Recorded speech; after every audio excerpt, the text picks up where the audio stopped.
I'm painting all the main female characters of the Baltic Finnic mythology epic Kalevala, if you can even call them main characters, because women were purposefully left as side characters. Kalevala starts with Ilmatar, the beautiful maiden of air, getting bored in the long and empty yards of the sky. She steps down into the sea and sits onto a wave that drives her around the sea, and the wind and the sea impregnate her, and she turns into the mother of the sea. But she keeps swimming and swimming for years, and there's no baby coming out.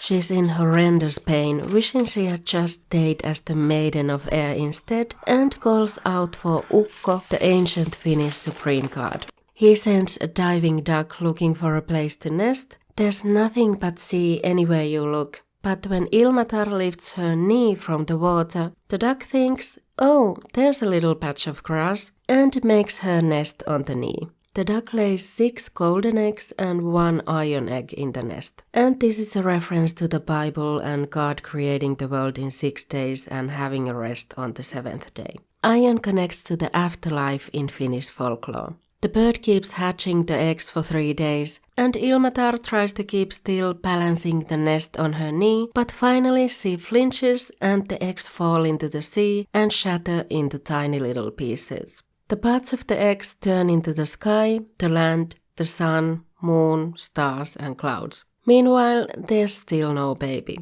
But on the 10th summer, Ilmatar lifts her head up from the sea and starts creating the coastal lines and the shallow and deep parts of the sea by moving her hands and reaching for the bottom of the sea with her feet. And yet, still nothing coming out. After 30 years, the former baby, now a grown man, Väinämöinen, has had enough and decides to come out on his own and opens a lock with his toe and slips out into the sea from his small living space. Let's just think of this metaphorically rather than literally. So he keeps drifting for another 8 years until he finally finds land, crawls out and gets to work. There are trees and flowers to sow. Similar nature spirits or goddesses existed in the old folk poems Kalevala is based on, but Lönnrot, who put Kalevala together, must have mixed in some Asian mythology like the cosmic egg and the diver world creation myths. I did read the Ilmatar part directly from Kalevala because it was a short section, but I'm getting most of the analysis from the book Women of Kalevala by Tiina Piilola. Some male authors of the time when this version of Kalevala was published in 1849 were pissed off he made the creator of the world a woman. That wasn't what they wanted for the masculine hero epic at the time. Women's stories in general were cut down in Kalevala compared to the original poems to emphasize that it's a manly hero story.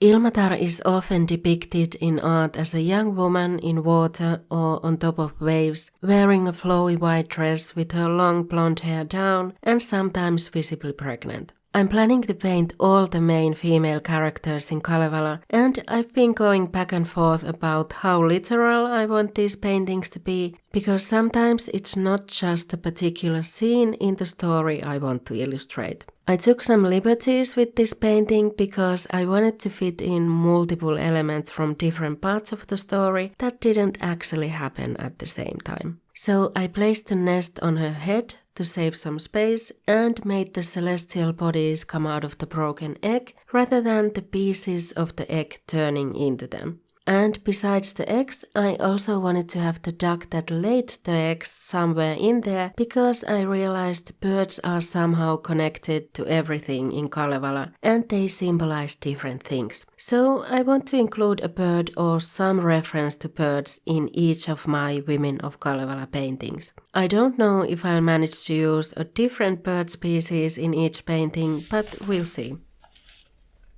I added a little rowanberry shrub in her hair, but it could also be a lingonberry shrub as a nod to the ending of Kalevala. But we'll go more into that when I paint Marjatta. I painted her with acrylics on canvas and it's one of my biggest paintings so far. I tried painting on a toned canvas that I painted red beforehand, and I'm not totally sold on this technique. But if you want to know how the story of Kalevala continues, watch this video next, where I paint Aino, who goes through quite the transformation. See you there!